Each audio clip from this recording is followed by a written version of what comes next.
This is the story of Joe, a refugee living in Aichi Prefecture in Japan. He came to Japan from a country in Africa, where he was persecuted because of his gender identity. We are students from a university in Aichi, and we wanted to learn what it's like to be a refugee in Japan. Joe agreed to the interview because he wants to make sure that someone out there knows a little bit how it feels. He told us that he loves his home country. It's where his life was, where his family and loved ones still are. He comes from a very strong Catholic background, and he was the youngest of 3 children. His family was very loving and welcoming. However, his gender identity put him in a dangerous situation. He is from a very homophobic country, where being LGBT is illegal. Joe is transgender. He was assigned a female at birth, but his true gender identity was male, which he recognized at a young age. His parents realized it when he was 9 years old.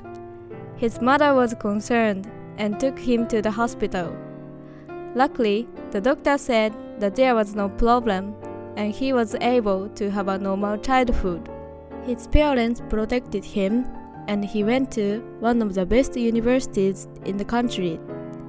Most students who graduate from it get government jobs or work for major corporations. But because of his sexual orientation, it was difficult to find a job. He had to work in the family business while also volunteering with the World Food Program. It was there that he met his partner. Later, he opened up his own business. But this is when the trouble started. His neighbors reported him to the authorities as an LGBT person. He received a letter from the authorities saying that he should go to the police station for further investigation, but he did not go because he was scared. He knew that people accused of homosexuality were often tortured by police. Then, the police raided his shop and destroyed his property. He was arrested and physically assaulted. One of the assaulting officers said, "You are a woman. Be what you are supposed to be." His partner worked with a human rights advocate, and Joe was released by the court on bail. However, his trial was coming, and he knew what the result would be. He knew he had to leave the country before it happened. People in Japan sometimes say, "Why do refugees choose to come all the way to Japan when there are other countries nearby?" This is a misunderstanding. You see, Joe did not actually choose Japan. He had to leave as soon as possible, and it was the only available visa which the travel agency could prepare. He was blocked from leaving the first time he tried, and had to go into hiding for about a month. He was able to leave on the second try. On the plane, the first thing which came into his mind was, "I'm free." But in reality, he was not. He had to face a world which was unknown to him. After he arrived in Tokyo, everything was different, and he couldn't process everything. He spoke no Japanese. He didn't have a place to go. He didn't know anyone either. At the immigration bureau, he wasn't allowed to ask questions. Anything he asked, they would just say, "I don't know." Being a refugee in a strange country, you want to have someone explain things to you. So when someone just tells you every time, "I don't know," you start to really understand that you are not welcome in their eyes. You just have to deal with what little information they give you.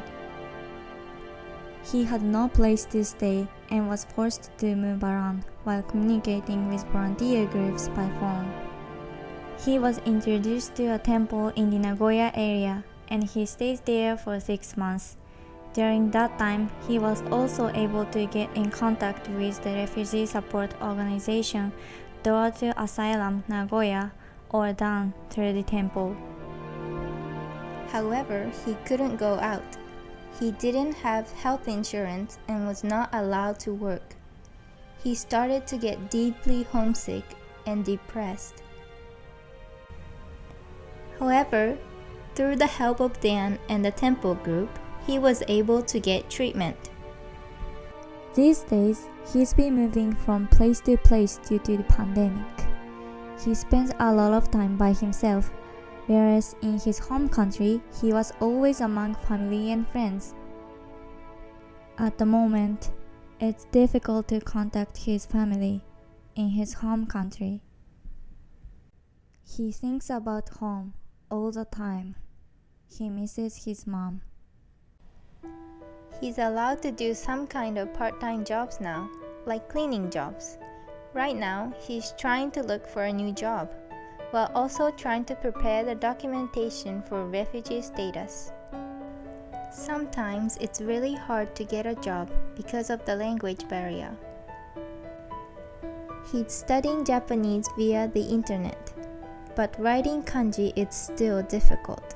And being able to read and write Japanese is very important for the refugee process. He told us that he sometimes gets frustrated with himself, thinking, I can't even do this simple thing. I can't even write my own name. The one thing he didn't expect was being picked on and called names. Of course, at first, he didn't know the meanings. But after learning a little bit of Japanese, he was shocked to find out that many people had been making fun of him. He told us that the hardest part of the experience is being cut off from others and not knowing what's going to happen. Being a refugee applicant means you are not protected in any way. You can't go to another place. You can't see your family. You're just there hanging. You don't know the future. You can't move forward. You can't move backward. You're just waiting. His deepest worry is not being able to live freely anywhere in the world because of his sexual orientation.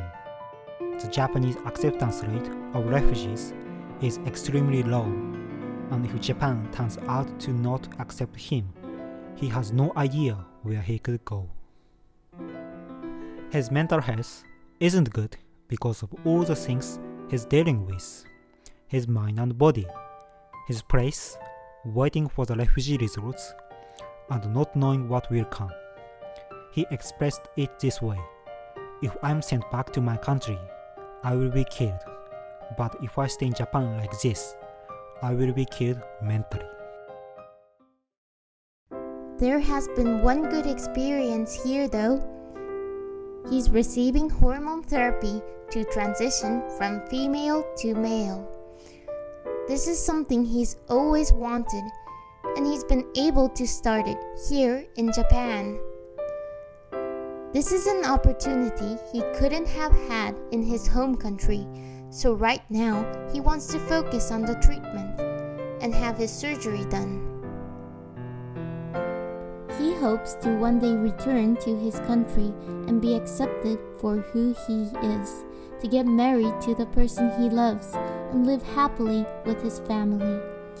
If there is some way to help change his home country's view of how everyone deserves to be treated, he wants to do it.